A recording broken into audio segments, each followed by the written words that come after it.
자, 아이겐밸류, 아이겐벡터 왜 배울까? 라고 물어보신다면은 PCA가 그 하나의 활용 예가 되겠습니다. 프린시펄 컴포넌트 어널리시스, 주성분 분석이라는 건데요. 이거를 할 때 아이겐벡터를 알아내야 되는 그런 순간이 있어서 아이겐밸류, 아이겐벡터의 응용 예시가 되는 거죠. 일단 여기서 풀고 싶어 하는 문제는 뭐냐면 이렇게 뭐 X, Y 축 있을 때 이 좌표 값들이 하나의 데이터인 거예요. 그래서 이 점에 X, Y 좌표 값 두 개의 값이 있잖아요. 그게 하나의 데이터인 거고 여러 개의 데이터가 어떤 분포를 이루고 있는 겁니다. 이렇게 여러 개의 데이터가 있는 거예요. 그랬을 때 이 데이터가 어떤 분포를 가지고 있으니까 이 평균, 이 분포의 평균으로부터 시작해서 이 데이터의 분포를 가장 잘 설명해주는 그러한 방향을 주성분, 프린시펄 컴포넌트 그런 주성분 방향이라고 하고 이 벡터를 찾고자 하는 게 PCA의 목표입니다. 그럼 찾아서 뭘 하느냐? 차원 축소라는 걸 할 수가 있어요. 지금은 X, Y 두 개의 차원이잖아요. 근데 만약에 내가 찾은 이 주성분 벡터에다가 이렇게 데이터들을 확대해서 봤을 때 얘네들이 이렇게 정사형 내려서 사용한다고 하면 그러면 요 축에서 얘는 요 점, 얘는 요 점, 얘는 요 점, 얘는 요 점, 얘는 요 점 이렇게 1차원 축으로 사용 내릴 수가 있잖아요. 그러면 2차원 데이터가 1차원 데이터로 축소가 일어나는 거죠. 왜냐면 내가 축은 이미 알고 있고 그 축에서의 좌표값만 알고 있으면 이 데이터는 여기쯤이다. 뭐 예를 들어서 이게 그냥 수직선인 거예요. 그냥. 그러면 여기가 뭐 0이에요. 여기가 1, 여기가 뭐 1.2, 여기가 뭐 마이너스 1. 그러면은 얘는 마이너스 1 근처에 이제 두 값인 거고, 얘는 0 근처에 두 값인 거고, 얘는 1의 값, 얘는 1.2의 값. 이렇게 축소를 시켜버릴 수가 있다는 거죠. 두 개 차원이었는데 한 개 차원으로 이렇게 이동된 셈이라는 겁니다. 그럼 그걸 알아내야겠죠. 이 분포를 가장 잘 설명한다라는 게 뭘까? 그걸 잘 정의를 해봐야 될 것이고, 결론부터 말씀드리자면 이 분포의 분산이 가장 큰 방향이 이 분포를 가장 잘 설명하는 방향이고, 그 다음으로 이 분포를 가장 잘 설명하는 방향은 그 다음으로 분산이 가장 큰 이 직교하는 방향이 바로 그 두 번째 주성분 방향이다 라는 겁니다. 그래서 우리가 두 가지 의문을 풀어야 돼요. 첫 번째는 왜 분산이 가장 큰 방향이 가장 이 분포를 잘 설명하는가?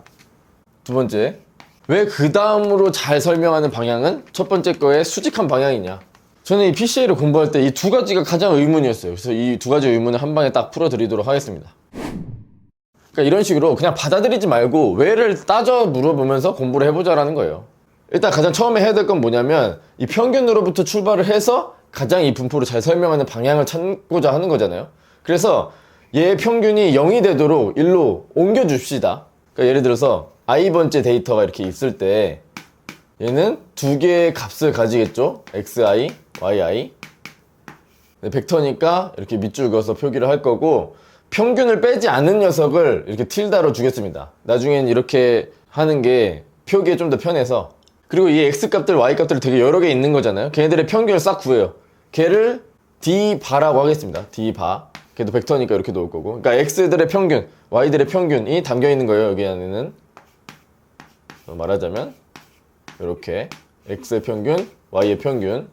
자, 그럼 여기 di 틸다들을 전부 다 d바로 빼주면 얘네가 일로 이동을 하겠죠. 이동하는 걸 여기다가 그려보겠습니다. 아래에다가.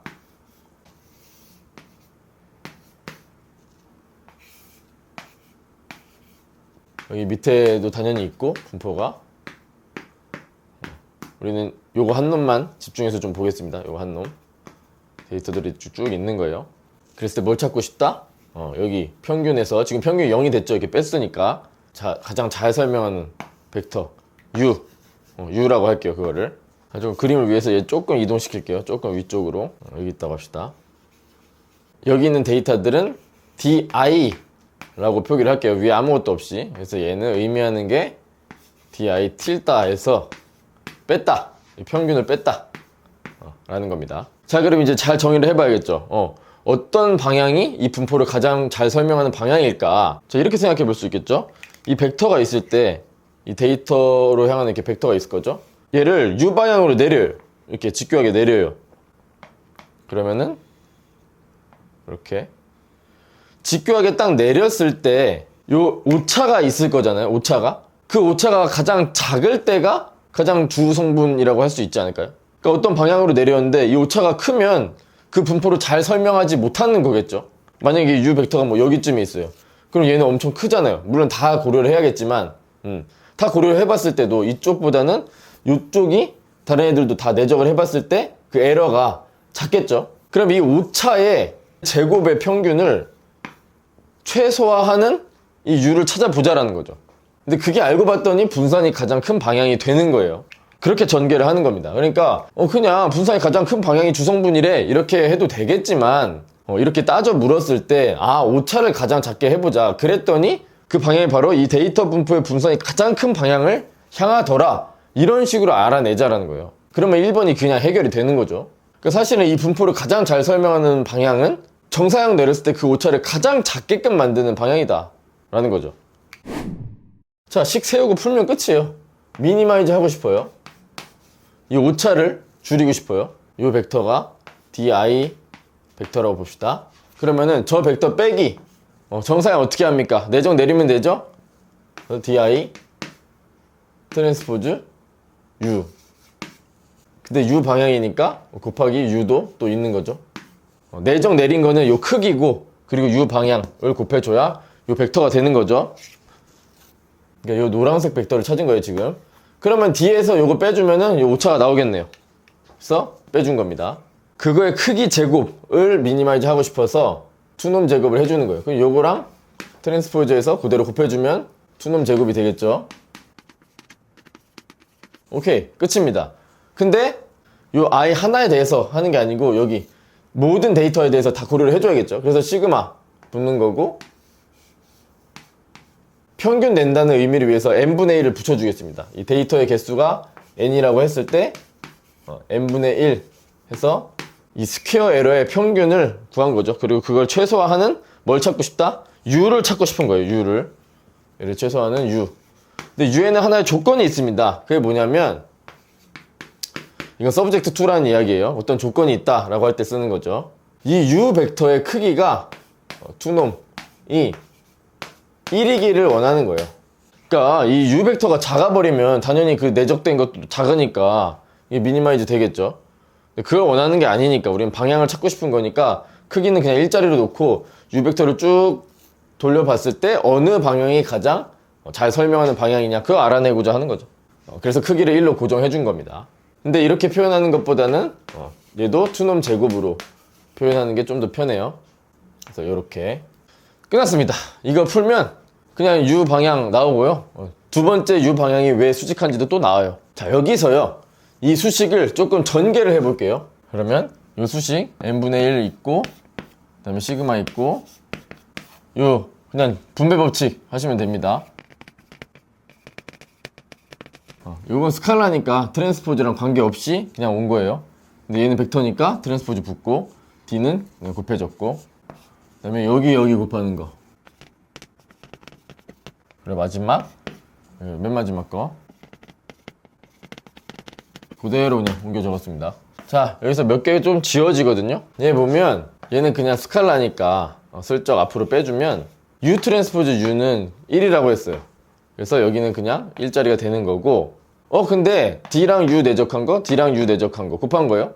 D랑 U 내적한 거, D랑 U 내적한 거예요. 이거 마찬가지 스칼라니까 여기 앞으로 와도 되겠죠.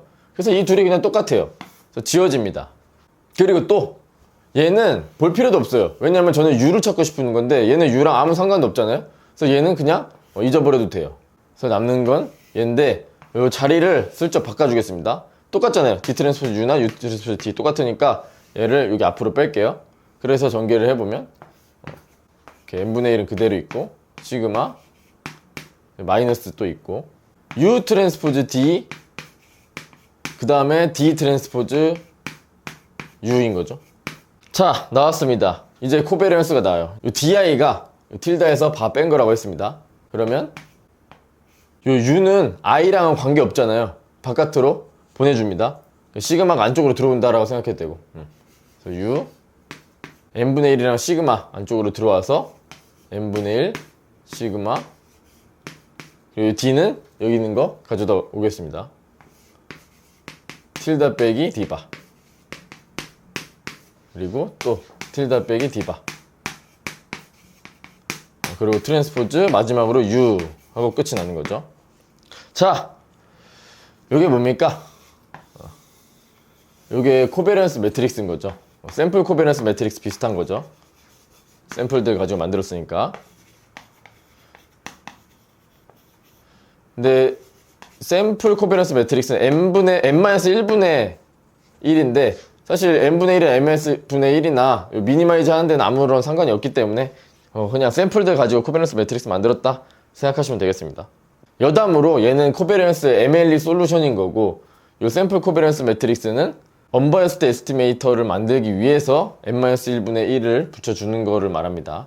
그거는 몰라도 돼요. 그래서 얘를 RT 라고 할 거고 그냥 1차원으로 생각하면 그냥 분산이랑 같은 거고요. 코베리언스는 뭐냐면 이렇게 만약에 이게 2x2로 나오는 건데 여기는 첫 번째 컴포넌트의 분산, 여기는 두 번째 컴포넌트의 분산, 그러니까 X의 분산, Y의 분산, 얘는 X, Y의 분산이 여기에 있는 겁니다. 그러니까 여기는 X, Y의 expectation, 여기는 Y, X의 expectation 같은 녀석인데 자리 바꿔도 똑같은 거니까 항상 시메트릭해요. RD는 항상 시메트릭합니다. 그게 또 핵심입니다. 그래서 얘는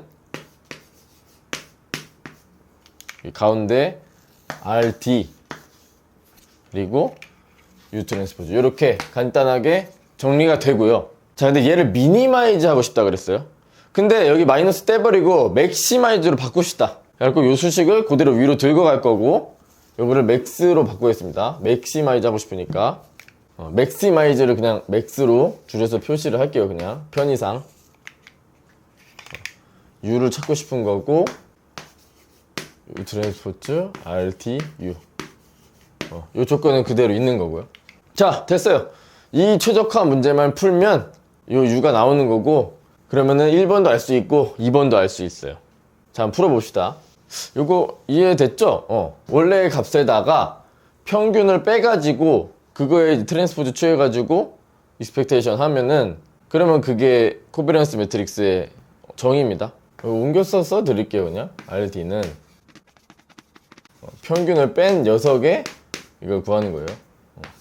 자, 이거 어떻게 풉니까? 최적화 과목도 했습니다. 만약에 이 부분을 잘 모르시겠다면은 그냥 스킵하셔도 되고 아니면 좀 더 깊게 들어가 보고 싶다 그러면 제 최적화 과목이 있으니까 거기에서 5강 보시면 나옵니다. 자, 라그랑지안 펑션을 세우면 되겠죠. 그래서 요거 내려오고 라그랑지안 멀티플라이어 놓고 요거를 요렇게 넘기겠습니다. 1 빼기 U 트랜스포즈 U로요. 그리고 얘 미분해서 만족되는 U를 찾으면 되겠죠. U로 미분해 보겠습니다. 그러면은 U에 대한 변화량을 알고 싶어요. U에 대한 변화량을 통해서 미분을 구합시다. 앞에 거 변화량 그리고 뒤에 거 그대로 더하기 앞에 거 그대로 그리고 뒤에 거 변화량 여기도 마찬가지 마이너스 람다 앞에 거 변화량 뒤에 거 그대로 앞에 거 그대로 뒤에 거 변화량. 자, 근데요 얘랑 서로 같습니다. 왜냐면 그냥 스칼라잖아요. 그래서 트랜스포즈 취해도 똑같은 녀석이죠. 근데 트랜스포즈 취했더니 얘랑 아예 똑같아져요. 얘도 마찬가지 아예 똑같아져요. 그래서 얘는 2 곱하기 U 트랜스포즈 RD DU가 되고요. 얘는 마이너스 2 곱하기 람다 U 트랜스포즈 DU 이렇게 됩니다. 그럼 DU로 묶어요. DU 이렇게 놓고 앞에 묶읍시다. 그러면은 2 곱하기 U 트랜스포즈 RD 빼기 2 람다 U 트랜스포즈. 자, 그럼 얘가 뭐다? 얘가 얘를 U로 미분한 거다. 근데 로우 벡터로 미분한 거라서 이렇게 된다는 거고 요것도 우리 딥러닝 강의에서 했었습니다. 벡터로 미분하는 거요.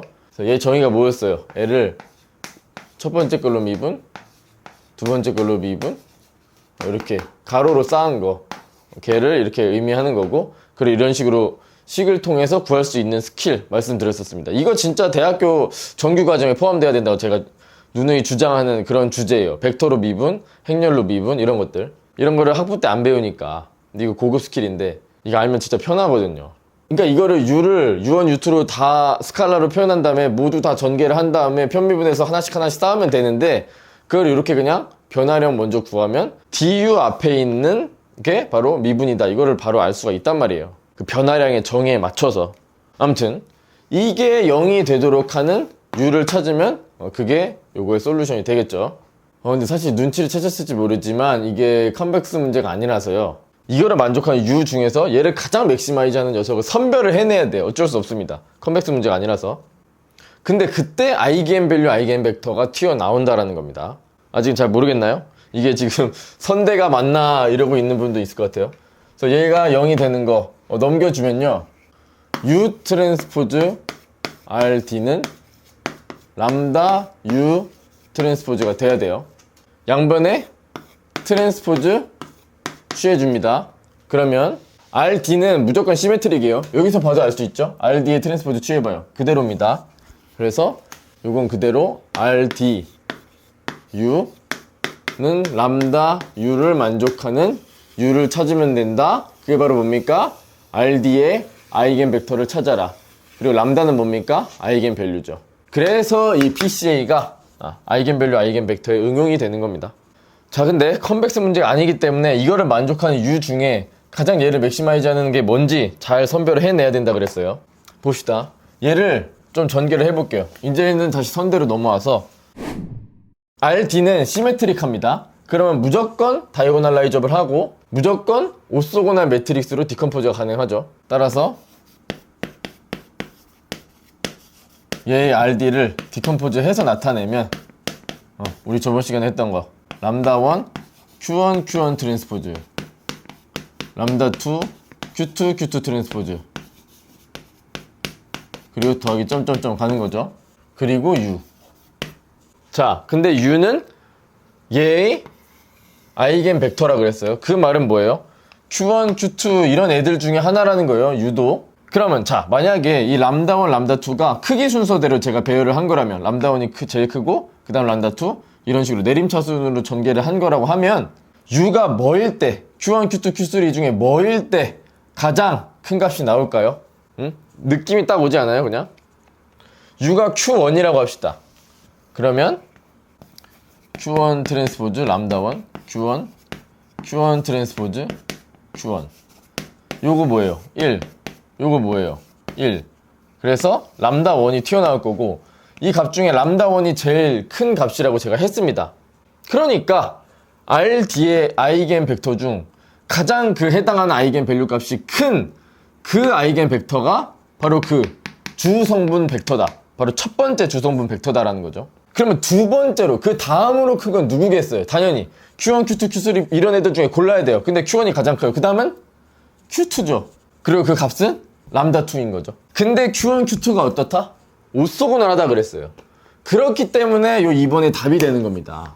이 첫 번째 거는 Q1이고 두 번째 거는 Q2다 보니까 두 번째 주성분 벡터는 첫 번째 거랑 수직한 방향이다. 왜냐? Q1, Q2가 오소고널한 그런 벡터니까. 그래서 자, 1번, 2번 끝난 거예요. 그러면 이제 PCA가 마스터 된 겁니다. 1번, 왜 분산이 가장 큰 방향이 가장 이 분포를 잘 설명하는 방향인가? 저는 이렇게 생각했어요. 이 에러를 최소화하도록 한번 식을 세워봤어요. 근데 그거를 뒤집어서 보니까 얘를 맥시마이즈 하는 거였고 얘를 풀려고 보니까 얘를 만족하는 U, 람다가 바로 솔루션이었고 거기서의 U가 바로 이 에러를 최소화하는 그런 방향이고 마침 그것은 코베리언스 매트릭스의 가장 큰 아이겐밸류에 해당하는 아이겐벡터다. 즉 분산이 가장 큰 방향이 바로 내가 찾고자 했던 첫 번째 주성분 벡터다. 그리고 두 번째 주성분을 보려고 하니까 Q2가 돼야겠다. 근데 Q1이랑 Q2는 수직하니까 그 다음 거는 수직한 방향이 되겠구나. 그래서 여기 하나, 그 다음에 무조건 수직한 방향으로 두 번째 거 이렇게 찾게 된다라는 거예요. 그럼 사실은 이 오차를 최소화하는 방향 찾고 싶다. 이게 그냥 PCA인 건데 주성분이란 분산을 가장 최대화하는 그런 방향이다. 이렇게 하니까 너무 어렵게 느껴지는 거죠. 이런 두 가지 의문을 풀어야 되니까 구태여. 그래서 저는 이렇게 설명하는 방법이 좀 더 좋지 않을까, 직관적으로 좋지 않을까. 그리고 전개를 하다 보니까 알고 봤더니 분산이 가장 큰 방향이 그 방향이었던 거고. 오케이, 이해가 잘 되셨나요? 약간의 좀 배경 지식을 요하는 거는 있었어요. 그렇지만 핵심은 아이겐밸류, 아이겐벡터 이렇게 디컴포즈를 한 다음에 생각해서 이렇게 풀어냈다라는 거죠. 그리고 이 PCA가 차원을 축소하는 데 쓰일 수 있다 했습니다. 지금은 2차원에서 1차원으로 밖에 축소를 안 해서 느낌이 잘 안 오지만 100차원에서 2차원으로 내렸다던가 그러면 확실히 압축된 게 느껴지거든요. 자, 일단 2차원에서 1차원으로 바뀌는 거, 그게 어떻게 된 거냐 보여드리겠습니다. 자, 이게 우리가 Q1이라는 것을 알게 됐고, 가장 주성분 벡터가 요거 Q1인 걸 알게 됐고, 얘를 내리면 그 좌표를 얻을 수가 있겠죠. 이 축에서의 좌표요. 이렇게 내려서의 점, 내려서의 점, 아까 설명했던 그겁니다. 그래서 내리는 거 어떻게 내려요? 내적해라. 그리고 Q1 방향을 향해라. 이건 거죠. 그러면 이 Q1이라는 벡터 축으로 저 데이터들을 표현한 겁니다. 그래서 2D 데이터가 1D 데이터가 된 거예요. 조금 더 확장해서 잘 안 와닿을 수 있으니까 100차원이에요. 예를 들어서 100차원. 그러니까 X, Y, 뭐 Z 엄청 많아서 100차원의 데이터인 겁니다. 그래서 이게 지금 2차원이지만 100차원의 한 점이라고 합시다. 거기서도 마찬가지로 코베런스 매트릭스의 그 첫 번째 아이겐벡터가 그 주성분 벡터가 되는 거고, 100차원 데이터를 2차원으로 축소를 시킨다 라고 하면 두 개의 주성분으로 내리는 거예요. 그래서 i번째 데이터가 있을 때 첫 번째 거를 내린 거, 그 다음에 Q1, 그 다음에 Q2로 내리고, 그 다음에 Q2 방향. 그럼 이건 뭐냐면 어떤 공간이 있을 때 이 2차원에 내린다라는 건데, 이 2차원은 Q1, Q2가 스팬하는 그런 2차원인 거예요. 그러니까 얘는 100차원에 있는 벡터인데 100차원에 놓인 벡터예요. 얘는 100개짜리예요. 이렇게 100개짜리입니다. Q1 이렇게 100개 있어요. Q2 100개 있어요. 근데 얘를 가지고 리니어 컨비네이션 스팬을 시켜보면 얘는 어쨌든 그 100차원 안에서 2차원만 그 평면만 나타낼 수 있는 거죠. 그랬을 때 어떤 여기에 100차원 위에 데이터가 덩그러니 딱 있어요. 100차원에서 어떤 데이터가 있어요. 걔는 딱 여기 평면 위에 있진 않겠죠. 근데 걔를 내린 거예요. 이거는 이렇게 했다라는 것은 내렸고, 그러면은 여기 요 값이 얼마예요? 요 값이 요 좌표 값인 거죠. 요 Q1, Q2로 표현하는 이 좌표 평면에서의 Q1 축으로의 좌표 값은 이게 바로 내적한 값이라는 거예요. 요거 Q2, 아니 Q1, 요게 Q1. 그럼 여기가 바로 Q2랑 내적, 이 좌표 값이 그렇다는 거죠. 근데 요 점은 어떻게 나타내냐 하면은 그 점을 이렇게 나타낸다 라는 거예요. 생소하시다고요? 다시. 자, 10이라는 게 있고 01이라는 게 있어요. 그럼 근데 어떤 좌표를 표현하고 싶어요? 어떤 좌표를, A, B라는 좌표를 표현해요. 이게 A, B 같은 겁니다. A, B. 그러면 A, B에서 더하면 되잖아요. 그럼 얘가 뭐예요? 얘가 이거 같은 거고, 얘가 이거 같은 거고, 요게 Q1, 요게 Q1, 요게 Q2와 같은 존재인 거죠. 그러니까 100차원의 데이터가 2차원으로 차원이 축소된 거예요. 자, 이러면 봐봐요. 이게 100바이 1짜리예요. 근데 지금 데이터가 몇 개 필요해요? 이거 100바이 1짜리만 알면 여기다 정상 내리면 그만이고, 100바이 1짜리만 알면 여기다 정상 내리면 그만이니까 총 200개의 그 숫자가 필요한 거예요. 만약 축소를 하지 않았으면 이게 예를 들어서 100개가 100바이 1짜리가 100개 있어요. 그러면은 10,000개의 숫자가 필요한 거죠. 축소를 안 했다면. 근데 축소를 했다면 이 축만 알고 있으면 되고, 이 내적은 그냥 계산하면 되니까 200개의 숫자만 알고 있으면 되는 거죠. 이 데이터가, 내가 가지고 있는 데이터가 100바이 1짜리가 100개 있다면, 이 i가 100개 있어요. 그러면은 만일 텐데, 숫자가 10,000개일 텐데, 그러니까 내가 가지고 있어야 될 메모리가 확 줄죠. 이게 차원 축소의 매력이라는 거예요. 근데 아이겐 디컴포지션이랑 좀 비슷하긴 하죠. 근데 다릅니다. 아이겐 디컴포지션은 뭐였어요? 어떤 하나의 행렬을 이렇게 랭컴 매트릭스들로 쪼개서 그 중에 가장 좀 크기가 큰 녀석들, 아이겐밸류가 큰 녀석들만 남긴 거잖아요. 그러니까 데이터 하나에 대해서 한 거예요. 매트릭스로 어떤 데이터가 있는데 그 데이터의 용량을 축소한 거. 그게 아이겐 디컴포지션. 얘는 이 분포가 있을 때 이 분포를 가장 잘 설명하는 축으로 프로젝션 내린 거. 그러니까 여러 개 데이터를 압축을 시킨 거죠. 아이겐 디컴포지션에서 한 거랑 여기 PC에서 한 거랑 단적으로 좀 비교를 하자면, 얘는 개별적 압축한 거예요. 개별적으로. 얘는 좀 전체적으로 한 거죠. 분포 전체에 대해서 한 거니까. 그런 차이가 있다라는 거예요. 똑같이 뭔가 데이터 압축인데 좀 관점이 다르다라는 거. 얘는 그냥 하나의 데이터를 축소, 얘는 전체적인 분포를 봐서 그 가장 잘 설명하는 축을 찾아가서 그 위로 내적함으로써 데이터 차원을 이렇게 축소를 시켰다라는 겁니다. PC의 내용이 이게 단데 이거 어디다 써먹을 수 있을지, 그리고 오토 인코더랑 비교하는 내용, 그걸 좀 말씀드려 볼게요. 자, 얼굴 인식에 사용한다고 해봅시다. 여러분들 얼굴을 찍어요. 여러분을 인식하고 싶은 거예요. 페이스 아이디처럼. 자, 여기가 100x 100짜리 흑백 사진이라고 합시다. 자, 여러분들 얼굴을 매트릭스로 이렇게 사진 찍었으니까 이렇게 매트릭스로 표현을 할 수 있겠죠. 그러면 얘는 만디에 있는 거죠. 만디 위에 데이터가 놓여 있는 거예요. 그럼 이 데이터를 만약에 만디로 이렇게 쭉 잘라요. 이렇게 컬럼 바이 컬럼으로 쭉 잘라서 세로로 쌓는다고 합시다. 무슨 말이냐면 3x3 있어요. 그러면은 여기 있는 3개의 값을 요 아래로, 여기 있는 3개의 값을 요 아래로, 그러면은 9x1이 되잖아요. 그것처럼 100x100을 쭉 쌓아요. 그러면은 1000x1이 될 겁니다. 그럼 1000x1은 뭐예요? 만디 안에 놓인 어떤 하나의 점이죠. 이거 하나의 점이잖아요. 자, x, y 하나의 점이잖아요. x, y, g 하나의 점이잖아요. 그것처럼 얘도 만디에 놓인, 만디 차원에 놓인 하나의 점인 거고, 여러 장을 찍어요. 여러분의 사진을 여러 장을 찍어요. 여러분 얼굴을 이렇게도 찍고 이렇게도 찍고 막 어떻게든 찍어요. 그러면 아무래도 그 사진들이 좀 비슷비슷할 거잖아요. 그래서 만차원 위에 있지만 만차원 뭐 이렇게 표현을 할 수 없지만 걔네들은 뭔가 모여있을 거다. 모여있을 거다. 그 점들은 만차원 위에 놓인 그 점들은 뭔가 모여있을 것이고, 이 만디의 데이터를 가지고 있기는 좀 힘드니까 차원 축소를 하자라는 거죠. 그래서 응용할 수 있는 게 이 PCA인 거고, 이렇게 좀 그림이 이상 수직한 축들이 있는 겁니다. 만 차원에서 10차원으로 줄인다 라고 생각하면 어떻게 하면 돼요? 일단 이 분포들, 내가 가진 데이터, 내 얼굴 사진들, 그 애들의 분포를 가지고 코베런스 매트릭스를 구해요. 그러면 그 코베런스 매트릭스에 아이겐 벡터들이 몇 개가 나옵니까? Q1, Q2, Q만까지 갑니다. 10,000개의 아이겐 벡터가 있을 거예요. 그 중에 람다 큰 앞에 거 10개만 쓴다고 합시다.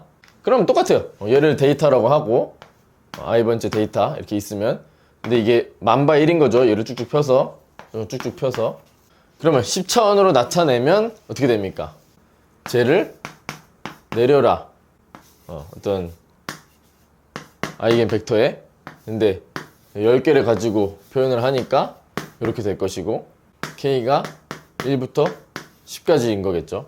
그럼 만약에 여러분들의 얼굴 사진이라면, 그러니까 이 축이랑 좀 가까운 녀석이에요. 예를 들면 그림 그리기 힘드니까 일단 Q1, Q2에 대해서만 그린다고 했을 때 굉장히 잘 설명되는 데이터, 그러니까 만차원의 데이터인데 굉장히 잘 설명되는 데이터라면 굉장히 가깝겠죠. 여기서 뭔가 이렇게 프로젝션을 내려요. Q1, 2 뭐 이렇게 10차원에서 10차원에다가 내려요. 이렇게. 그러면 이 차이가 별로 크지 않겠죠. 그래서 임의의 데이터 DI가 있을 때, 그게 만약 내 얼굴이라면 차이가 별로 없을 것이고, 그러니까 차이는 뭔 말이냐, DI랑 빼봐야죠. DI랑 이렇게 빼보는데, 쉽게 말해서 얘랑 비슷하겠죠. DI랑. 그러니까 DI를 차원 축소를 했을 때 그 차이가 별로 없으면 내 얼굴이 맞고, 크면은 내 얼굴이 아니거나 아예 다른 데를 비추고 있거나, 다른 사람 얼굴이거나 아예 다른 거를 비추고 있거나, 그렇다라는 걸 알 수 있죠. 그래서 이런 식으로 얼굴 인식에도 사용을 해볼 수가 있을 것 같습니다. 그러니까 얼마나 리컨스트럭션 에러가 적냐라는 거예요. 이게 리컨스트럭션인 겁니다. 얘가 얼마나 DI와 가까운지. 그 에러가 크면 내 얼굴 사진이 아닐 것이고, 에러가 작으면 내 얼굴 사진일 것이다. 그러니까 나를 인식하는 거죠. 요거를요 시그마 말고 다르게 표현해 볼 수도 있어요. 어떻게 할 수 있냐면 DI가 이렇게 있어요. 트랜스포즈를 하는데 Q1, Q2 이렇게 땡땡땡 하는 거죠. Q10까지. 지금 예시는 10인데 뭐 10이든 뭐든 여러분들이 선택할 수 있겠죠. 그러면은 이 앞에 있는 게 표현이 되고, 그리고 여기다가 곱하기 이렇게 가로로 쌓아 봅시다. 그러면은 이렇게 드르륵 하기 편하게 지금 이렇게 써놓는 거예요. 그러면 이렇게 표현할 수 있을 것이고, 얘는 지금 이게 스칼라고 열 벡터니까 열 벡터들을 더하는 거라서 열 벡터겠죠. 근데 얘는 내적하고 그 스칼라들을 행으로 더한 거라서 행 벡터가 될 겁니다. 만약에 그게 좀 그러면 여기다가 트랜스포즈를 취하면 그러면 요 수식이랑 이제 똑같이 나오죠. 그래서 얘를 얘 그냥 뭐 트랜스포즈 취한 거 행벡터로 나타낸 거가 바로 요 아래 수식이 되는 거고, 왜 이렇게 나타냈냐 하면은, 그러면 얘를 어떤 행렬이라고 할 수 있을 거예요. 행렬 W라고 합시다. 그럼 얘는 뭐예요? W 트랜스포즈네요. 그러면은 벡터에다가 행렬 곱하고 이게 뭐예요? 이거 인공신경망이에요. 인공신경망. 그 딥러닝의 오토인코더라고 들어보신 분도 있을 거예요. 그거의 단순화된 버전이 PCA인 겁니다. 자, 이 아래 수식을 인공신경망 공부 안 하신 분은 그냥 점프하셔도 될 것 같습니다. 이 해석은 오토인코더랑 비교를 해보려고 하는 거예요.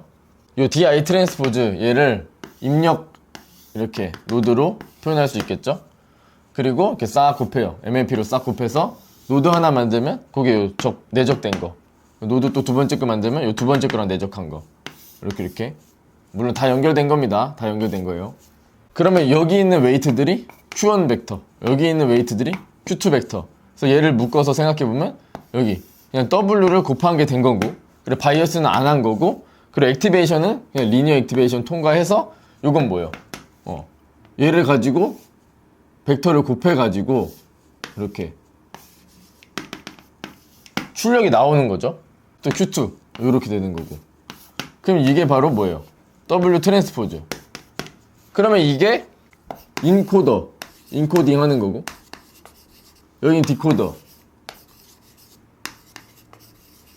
그러한 오토 인코더로 PCA가 표현이 가능하다라는 겁니다.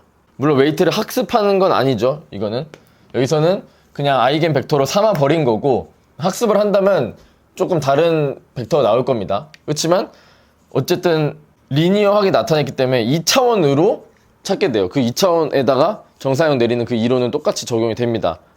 그러니까 이 인공신경망을 학습을 만약 시킨다면 D 벡터가 들어가서 D 벡터가 그대로 출력이 나오도록 이 웨이트를 학습을 시키면, 그것도 마찬가지 어떤 2차원 위에 내리는 행위를 하게 된 거다. 여기서는 내린 거고, 여기서는 복원해서 다시 그 3차원, 예를 들면 지금 얘가 3차원이고 2차원이면 3차원 데이터로 다시 바꾸는 거죠. 3차원, 2차원, 3차원이면 3차원 데이터를 평면으로 정사형 내려서 축소하고 다시 3차원으로 리컨스트럭션 하는, 그게 다 이렇게 연결이 돼 있는 거예요. PCA랑 인공신경망, 딥러닝 이런 것들이. 만약에 여기가 레이어가 많고 난리니어 액티베이션을 사용했어요. 그게 딥러닝인 거예요. 여기도 마찬가지 난리니어 액티베이션 쭉 통과하면서 진행을 했다면 그거는 딥러닝에서의 오토 인코더인 거고. 그러면 그때는 뭘 학습한 거냐? 그걸 매니폴드 러닝이라 그래요. 매니폴드 러닝.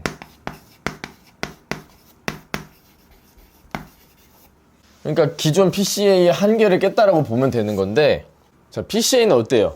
만약 2차원으로 내린다고 하면, 이게 두 개면 2차원으로 내리는 거죠. 그럼 어떤 공간상에 Q1, Q2로 표현할 수 있는, 스팬할 수 있는 그 평면에 내리는 게 PCA죠. 여기가 Q1, 여기가 Q2면 직교하고 이 두 개를 스팬하는 그 면에다가 데이터를 내리는 거죠. 내렸을 때 좌표값이 이 두 개인 거고. 그러면 만약에 여기 층이 되게 많고 난리니어 액티베이션을 사용해서 이 두 개, 그 다음에 또 난리니어 액티베이션 해서 리컨스트럭션 이렇게 나가면 어떻게 되는 거냐면, 그때는 어떤 곡면을 찾게 돼요. 곡면. 이렇게. 그러니까 얘는 데이터가 이렇게 존재할 때, 분포할 때 그 데이터를 잘 아우르는 평면을 찾은 거라고 하면, 얘는 데이터가 이렇게 분포가 돼 있어요. 그랬을 때 이 데이터를 잘 아우르는 뭘 찾았다? 곡면을 찾아준 거예요. 그래서 이런 곡면을 매니폴드라고 부르는 겁니다. 딥러닝 용어에서.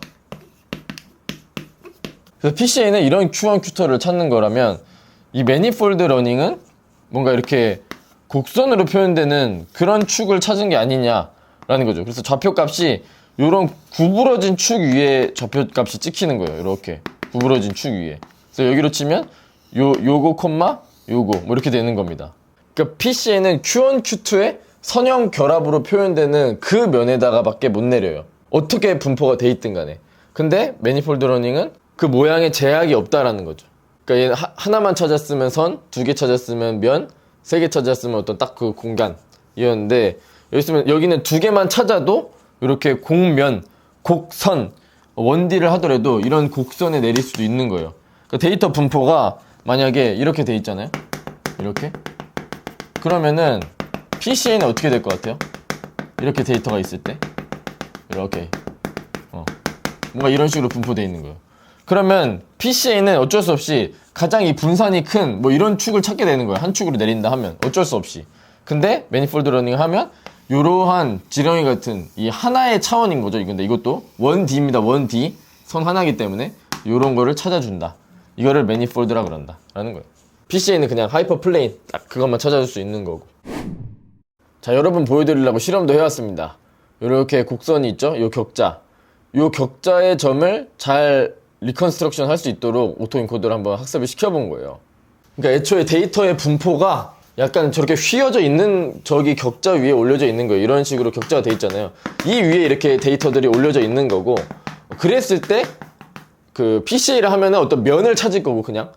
근데 이 오토인코더를 이용하면은 어떤 곡선을 찾는, 곡면을 찾는지 그거를 본 겁니다. 그러니까 데이터가 원래는 3차원 데이터니까 3에서 시작하는 거예요. 3에서 시작해서 어쩌고 저쩌고 해서 2개로 끝나고 이제 3개로 다시 리컨스트럭션이 일어나겠죠. 그러면 그냥 PCA랑 비슷하게 해본 거는 뭐냐면 그냥 리니어 액티베이션 사용하고 3개, 2개, 3개 이렇게만 사용했어요. 레이어를. 근데 매니폴드 러닝 할 때는 3개, 100개 노드, 그 다음 50개 노드, 그 다음 2개 노드, 그 다음 50개 노드, 100개 노드, 다시 3개 노드 이렇게 해서 3에서 3으로 리컨스트럭션 하는 그런 오토인코더를 만들어 본 겁니다. 근데 어쨌든 여기 가장 마지막 그 인코더의 마지막에선 2개로 끝을 냈기 때문에 2D로 차원을 축소한 건 맞아요. 요거 3차원이 2차원으로 축소가 되고 그 다음에 그걸 가지고 어쩌고 저쩌고 해서 3차원으로 다시 디코딩을 하는 거기 때문에 그랬을 때 어떻게 되는지 봅시다. 이 그림이 그냥 오토인코더에서 넌리니어 액티베이션 없이 한층 한층 그걸로 해서 이렇게 면이 나온 거예요. 약간 착시처럼 휘어 보이지만 다른 각도에서 보니까 면이 맞더라고요. 그래서 한 면이 나옵니다. 이렇게 실제 데이터 분포는 이렇게 돼 있는데도 격자로. 그리고 매니폴드 러닝을 했을 때 어때요? 딱 이렇게 찾아줍니다. 근데 여기 있는 데이터도 이렇게 좀 축소해서 찾아준다라는 점은 좀 있었어요. 이렇게 어쨌든 곡면을 학습한다라는 걸 알 수가 있었고, 그러니까 요 그림이 뭔지 이해되나요? 요 그림이 3개의 값, 그 내가 훈련시켰던 이 데이터들 있죠. 이 데이터들 한번 넣어본 거예요. 러닝을 시킨 다음에. 그랬을 때 어떻게 리컨스트럭션 되는지.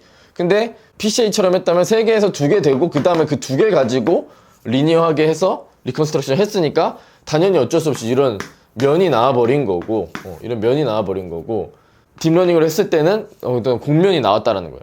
그러면 좀 궁금한 게 이 2개의 값 있잖아요. 이 2개의 값이 PCA로 치면 좌표 값이라 했어요. 4점 내린 값이니까 Q1, Q2 있으면 어떤 점이 있을 때 3차원의 점을 이렇게 뚝 내려요. 그러면 여기가 내적된 값, 여기가 내적된 값 이렇게 좌표라고 했습니다. 그래서 그러면 딥러닝에서도 그 좌표의 역할을 하는지 이 2개의 값을 뭐 X, Y라고 놓고 이 값을 인코더는 됐고 빼고 이 디코더 부분에서의 이 X, Y 값을 한번 바꿔가면서 Y를 0으로 놓고 X를 바꿔보기도 하고 X를 0으로 놓고 Y를 바꿔보기도 하고 그렇게 2개의 그림을 한번 그려봤습니다. 그랬더니 놀랍게도 이 매니폴드 위를 지나다니더라고요. 이 점이. 그래서 여기가 원점인 거예요. 매니폴드의 원점 0,0을 넣었더니 여기가 나오더랍니다. 그리고 한 축, 뭐 X축의 값을 바꿔본 거예요. X축의 값을 쭉 바꿔본 거예요. 이렇게 되고 또 다른 축, 여기는 Y축의 값을 이렇게 쭉 바꿔본 겁니다. 그랬더니 여기 있어요. 그러니까 이게 마이너스 1부터 3까지 바꿔본 거거든요. 그래서 마이너스 1부터 3까지 이렇게 쭉 올라가더라고요. 그래서 여기도 마이너스 1부터 3까지 그랬는데 여기서부터 이렇게 쭉 내려오더라고요. 그래서 2개의 수직한 축을 거의 수직한 축을 찾은 거고, 하지만 그 축이 뭐랄까 이렇게 휘어져 있달까? 좀 특이하죠. 그래서 뭔가 이렇게 휘어져 있어서 여기서 좌표값을 바꾸면 이렇게 가더라. 좌표값을 바꾸면 이렇게 가더라. 라는 것을 지금 한번 확인을 해본 겁니다. 어때요? 좀 재밌고 신기하죠? 이런 게 다 연결이 되어 있습니다. PCA는 굉장히 옛날 방식이긴 하지만 오토인코더랑 이렇게 비교도 해볼 수 있는 거고, 그래서 약간 확장된 개념이다 라는 것도 알 수가 있습니다. 이게 최신 딥러닝 연구인데도 거기서 이제 PCA 얘기도 할 수 있다. 자, 아이겐밸류, 아이겐벡터에서부터 시작해서 많이 왔네요. 제가 그냥 모든 걸 다 알려드리고 싶다 보니까 좀 너무 깊게 온 것도 있는데, 뭐 좀 이해가 안 되셨으면 이 부분까지는 그냥 좀 스킵하셔도 되고, 어쨌든 아이겐밸류, 아이겐벡터가 이런 식으로 차원 축소에 쓰일 수 있다라는 거 한번 보여드린 겁니다. 오케이, 수고하셨습니다.